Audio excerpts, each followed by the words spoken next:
Well, now I came to this particular subject matter in terms of asteroids. It sounds, okay, this is science fiction. It is science. There's science in the book, and there's also fiction in the book, but it's not science fiction. It's real. It's real in the sense that the United States, including the Obama administration, started before, but the Obama administration now has a plan to extract a sample from an asteroid and return it to Earth for analysis. There is the private sector. Other governments have this in mind as well, because in these asteroids, they are rich with minerals, palladium, titanium, other very valuable minerals.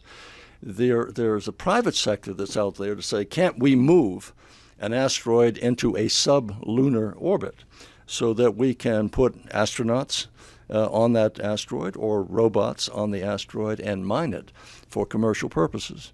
So you say, well, it's not kind of like a gold rush again. You have the Outer Space Treaty regulates and prohibits introduction of weapons in space. That's the Outer Space Treaty. It goes back to the late 60s. But it says nothing about regulating it for private activity. So now we know, if you read the press, in the last couple of years, more and more private companies are thinking about, well, if we can get to space, we can move these, bring them closer, and then be able to mine them.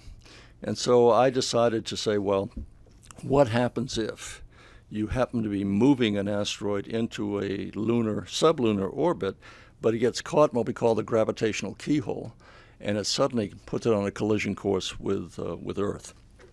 This is not something that is far-fetched. Most, if not all, of the astrophysicists are convinced that it's not a question of if we'll ever get hit with an asteroid, it's a question of when. And so there have been efforts underway for some time now here in the United States to try to build a defense, and which brought me back, Brad, to our earlier discussion this evening. What do you do if you have an asteroid that's on a collision course with Earth? Well, you have Chuck Bolden, who's the administrator of NASA. I have talked to him. He's a friend.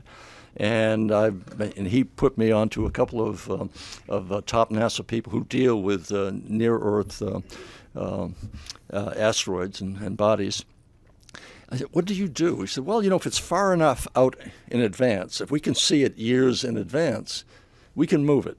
We have the technology. We can figure out a way to move it, just nudge it off its collision path. If you give me 3 weeks, he said, it's time to pray. So if you have 3 weeks, there's not much we can do in terms of hitting it or moving it. It's coming at you pretty fast at that point. And I would say, look what happened just 2 years ago over in Russia. You had a 56-foot asteroid, very small, coming at Earth at about 35,000 miles an hour. And it exploded over a portion of Russia, and it injured 1,400 people. We didn't see it coming. Had no idea it was coming. Didn't even know what it was that, quote, hit. Same day, there was another asteroid. We did know that one was coming. It was about 98 feet in diameter, and again, coming at us at about 35 to 40,000 miles an hour. And we had been tracking that. And it came relatively close in terms of space distance. It was 47,000 miles, I think. But that's not a long distance when you're thinking of the possibility of what happens. And so what NASA has been doing has been mandated by Congress to start tracking, identifying and tracking those that pose the greatest threat to Earth in terms of their size. So, and NASA is doing that. There are about, as I recall, 1,400 or so that these are the lights out types of asteroids, a kilometer or bigger, especially a 3-kilometer asteroid. It's pretty much lights out for the Earth. So we have to kind of make sure we know where they are at all times if we can.